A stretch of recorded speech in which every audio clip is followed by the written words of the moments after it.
it's Athena. This video is a response to a video that a very cool witch out there made. Her name is the Book Witch, and she's new to YouTube. She's one of the few people I've seen whose first couple videos are freaking amazing. Most of us, well, I'll speak for myself. My first couple ones are very nervous and voice shaking and weird, but hers are hilarious. She's like a natural born comic, yet she's deep waters. She's a very cool girl. I have a feeling I would really like her if I knew her. So she did a video recently about being an empath and what that means for you if you find that you are an empath. So I have a feeling this video could be extremely long. I'm going to try my hardest to keep the yammering to a minimum, but if it's insane, then I'll just break it into 2 parts possibly. All right, so let's talk about the definition of empath. Empath versus empathetic. If you do a Google search and look online, I disagree with their definition. They say empath and being empathic compared to being empathetic, their words are just a variant of empath is just a variant of empathetic. No, it's not. No, it's not. Everybody can be empathetic. You can learn how to be empathetic. You can't learn how to be an empath. You don't choose it. You find that you just are. You're born that way or you're not. It is a bittersweet / mixed blessing type of quality to have. Once you understand it and can shield yourself from the negative parts of it, it's definitely a strength. But I think the majority of people who are empaths discovered the hard way the pitfalls, and probably have all been called the same names. If you've ever been called way too sensitive or melodramatic, oh my gosh, you know her. She's so melodramatic. You are just, alright, you are just really way too sensitive. That's what you hear when you're a kid or a teenager as an empath. You learn later that, yeah, you are, because you have this superpower. You can look at it that way if you want to. This superpower where you take on the feelings of other people and you feel things way more deeply than your regular muggle on the street.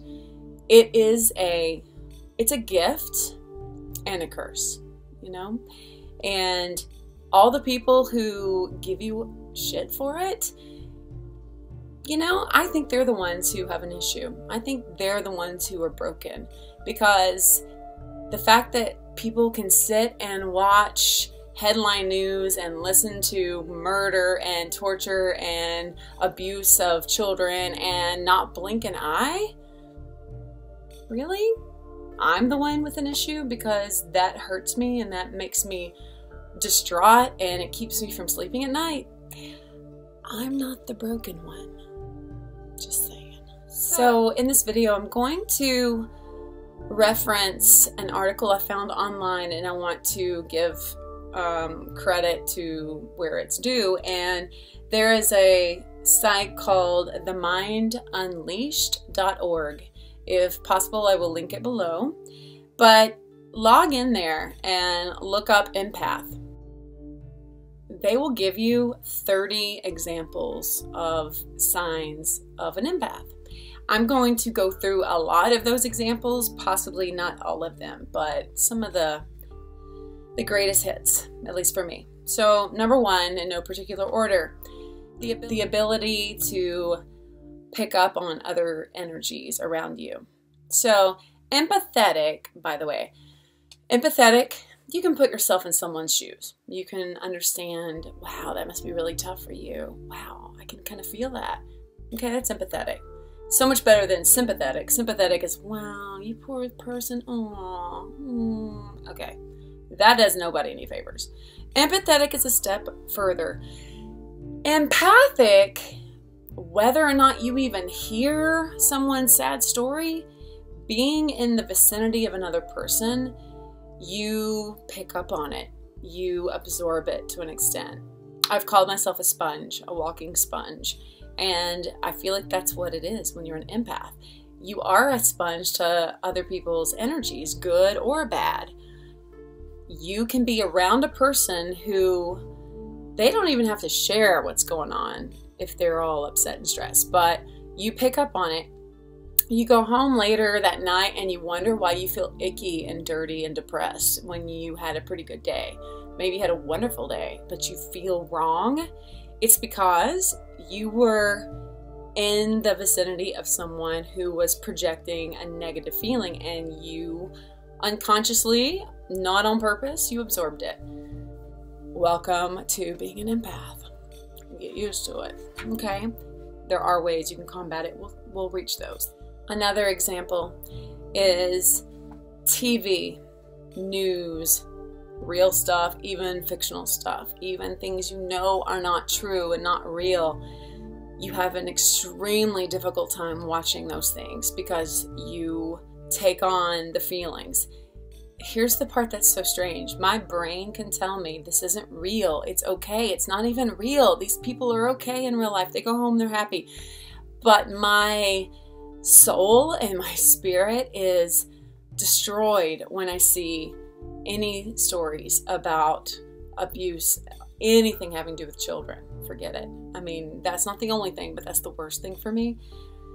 And I have watched movies, and I can't remember the titles of some of them. I've seen movies where a child has died and I didn't see it coming, or I don't care what it is. I have, as embarrassing as this sounds, I have had to leave the room sobbing, and I will go up to my bedroom, close the door, and I will cry for hours over this.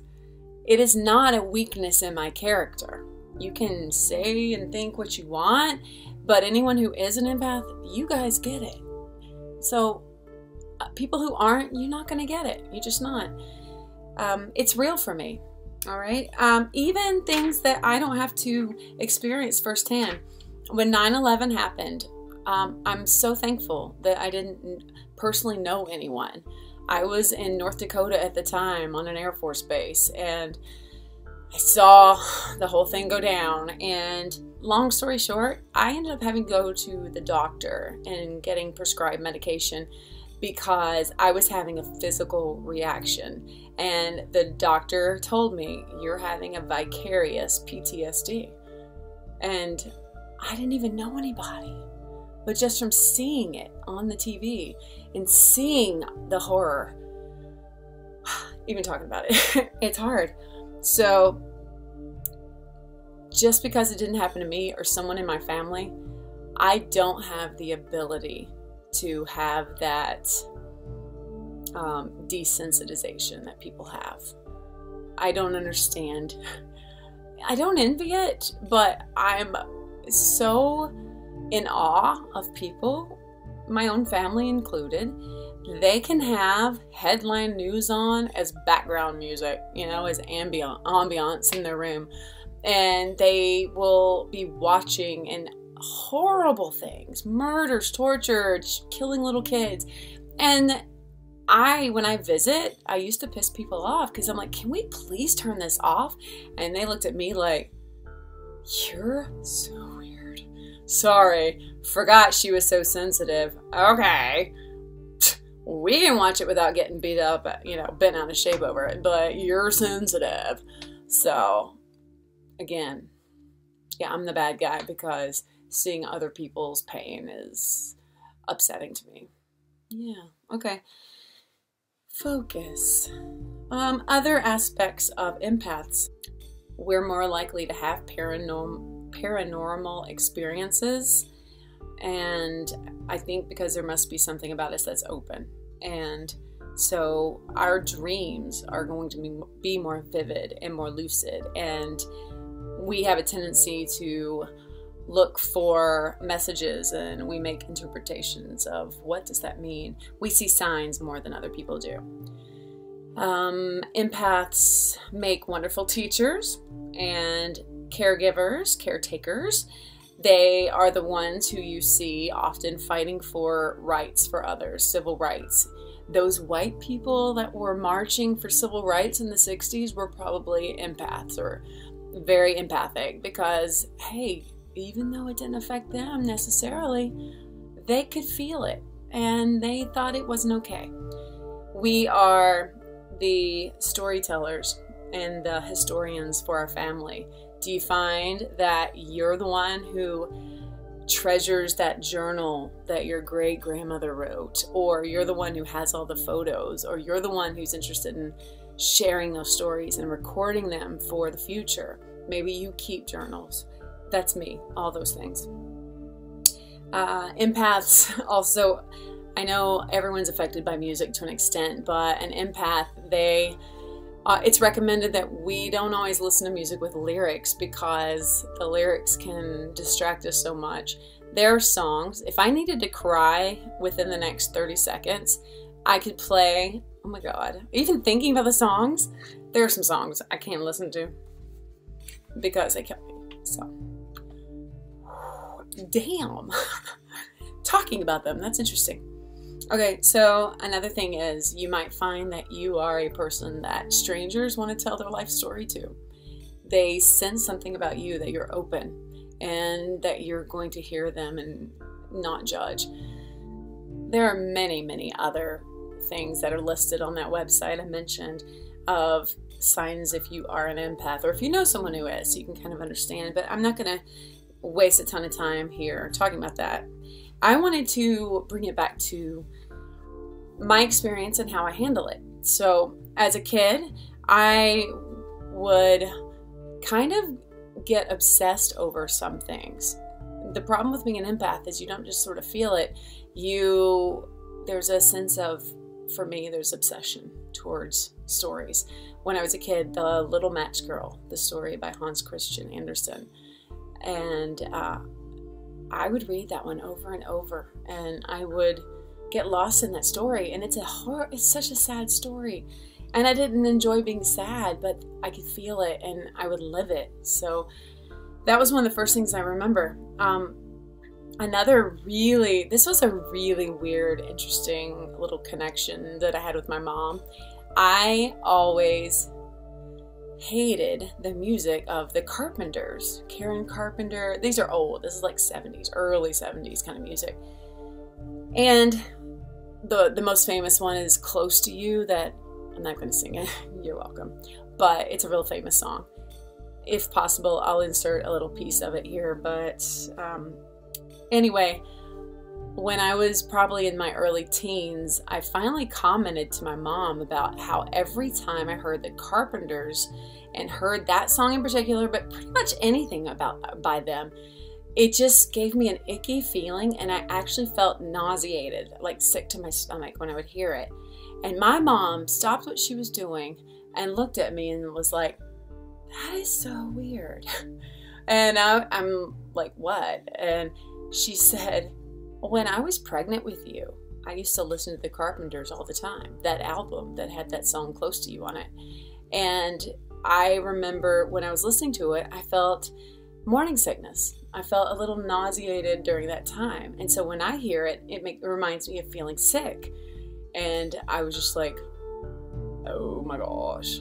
So somehow, I don't know what it is, maybe as a fetus, I'm feeling my mother's sense of nausea. I don't know what that is, but that's kind of cool, don't you think?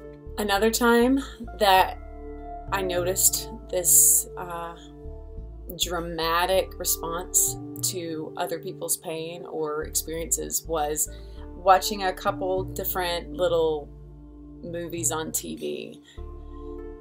I had to be 10 or less when I'm watching these, but they showed Romeo and Juliet, the old one from the 60s. It's a very good one. I own it now.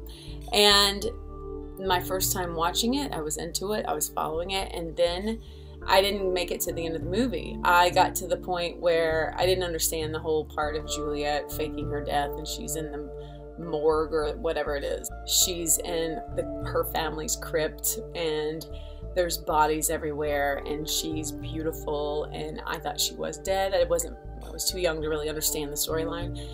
And when Romeo comes and sees her there, I had a moment of, I can't handle this, and I turned it off, and I went to bed, and I didn't sleep the whole night.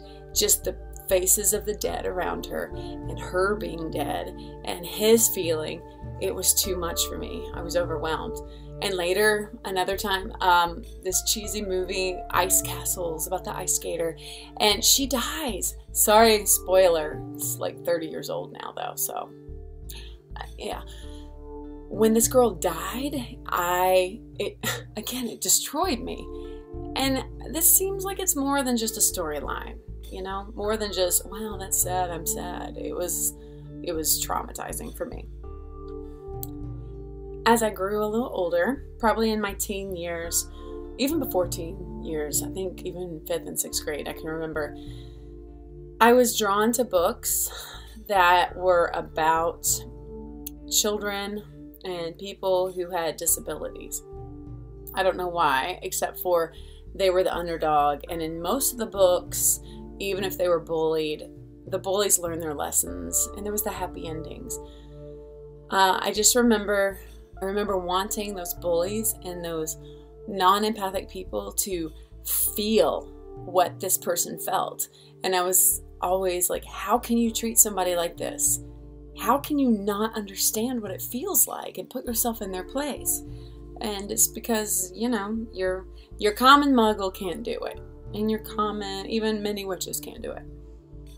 When my sister and I would have fights and she would say things like, I hate you, instead of it rolling off me and me saying, well, I hate you too, bitch, I was like, you hate me? And I would, yet again, be destroyed for a while. So I'm not a total wimp. I just feel deeply. Okay, so as an adult, if all that wasn't enough, giving birth to my first child sent my sensitivity and my melodrama and my feeling everything so intensely into hyperdrive. Now, there's no chance in hell I'm going to watch Dateline. There's no chance in hell I'm going to watch some of those shows that I could sort of get through. No. And people who know me will tell me, don't go see that movie. Just don't. And I don't look at that as a challenge. I know that they know me well enough to know you will be destroyed. So, okay, I won't. Okay, so here's the thing. Yes, it's tough to live with. And yes, you end up taking on other people's problems, even accidentally. But it can be a strength. It can be your superpower. As a teacher, I think it makes me a great teacher. And I will tell you, I have never had an experience where a student didn't like me and where a parent was angry with me. In fact, it's always the reverse. I have had many, many conferences with parents where they've said this is the first year that she's gotten off the bus and she's smiling and she's happy and she loves you. And I think it's because I get them and I tell them, I get you. I totally get you. And I noticed the little quiet one in the back who is invisible to most teachers, who falls through the cracks because they're following all the rules. But because they're quiet, I see them. They're the ones I worry about the most. When the little loud, crazy ones are getting in trouble, I'm looking at the ones who are quiet because I can see how they're so stressed that, oh my gosh, I'm trying so hard and that kid over there is not, and I wish I could make it better. And I'm always like, it's okay. It's not your fault. So it can be your superpower. Years ago, I experienced depression and I decided to start taking Wellbutrin and Zoloft. and I was numb, a lot more numb. That's the first time I functioned without my empathic side. I did a lot of things that I ended up regretting later. I was numb, and it was liberating in some ways because I didn't have regret. I could do what I wanted, and I was like, screw it, whatever. But all that stuff, of course, came later when I finally went off the meds. I didn't want to be on meds forever. I didn't like being numb because while it did take care of the sad feelings and the depressed feelings, my lows weren't as low, but my highs weren't very high anymore. And when I was pregnant with my third child, I went off all medication, of course, and I was surprised by how much I laughed every day. I never really laughed when I was medicated. It's not like I was serious. I was goofy and I was myself, but I didn't laugh so easily. And I just remember being in awe of like, whoa, I'm laughing again. That's cool, because that hadn't happened. So yeah, I cried more, but I laughed more, and I have never, ever gone back on meds, even when the worst things happen. I will say I self-medicated in an unhealthy way with lots and lots and lots of wine. Even now, I know I need to cut it out, but I'm aware and I'm working on it, but I'm not ready to give it up because this is one of the downsides of being an empath. When you do take on the feelings and the negativities of the world, and when you do absorb people's energies without even trying, it's difficult to digest it and to live with it and to cope with it. And so if I was more proactive and focused, I would probably meditate my way and journal my way through it. But right now, my life is so crazy and busy that I do a lot of wine. So it's not a good thing. It's not. And one of these days, it'll stick and I'll take care of that. I'm aware I need to fix that, and I will. I'm just not there yet. One of these days. Other ways of coping besides meditation, some things I do that actually do work is I have salt lamps everywhere. I do breath work. I do a lot of deep breathing, and especially when I get overwhelmed or stressed, I separate myself from people. I don't put myself out there more than I need to. I know I need quiet time. For me, being alone in a quiet room with maybe low lighting, it's how I recharge and recharge my batteries. I've also learned that I need to keep my space clear and organized and cleaned, because if I am feeling overwhelmed and then the room is a mess on top of that, I am really, really, really quick to lose my shit. So I do myself a favor and I take care of the important things. My bedroom is my haven. It does get cluttered sometimes, but whenever possible, as often as possible, I stop everything and I clean it, organize it, dust it, vacuum it, smudge it, get it back to my safe place.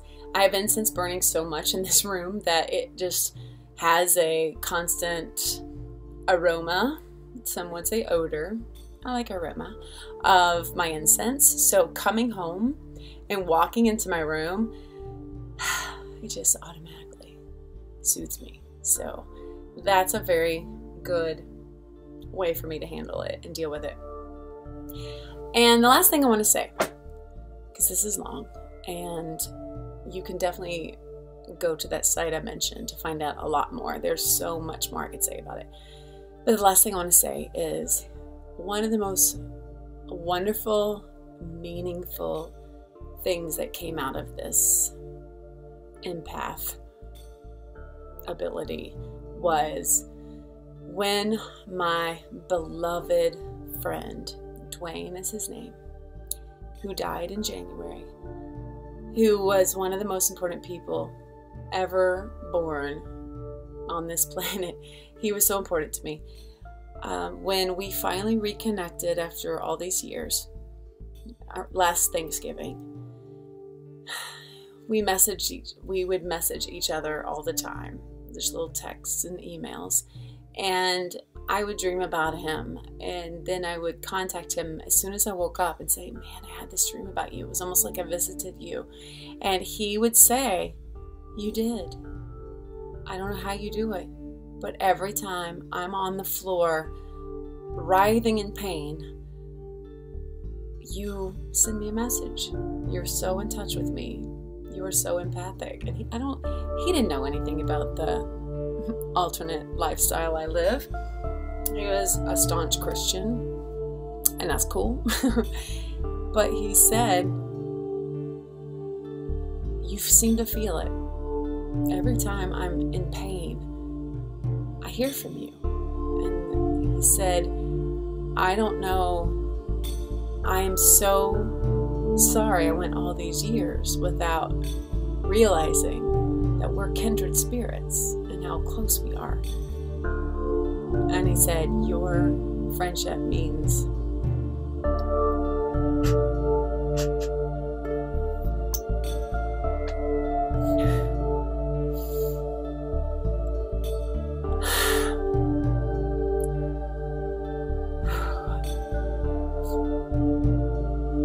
I can't talk about it.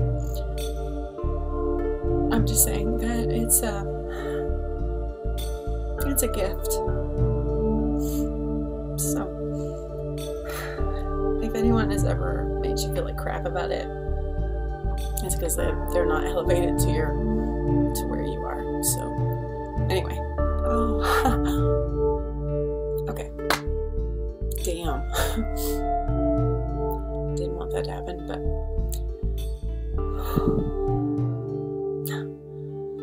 sorry. Thanks for watching, guys.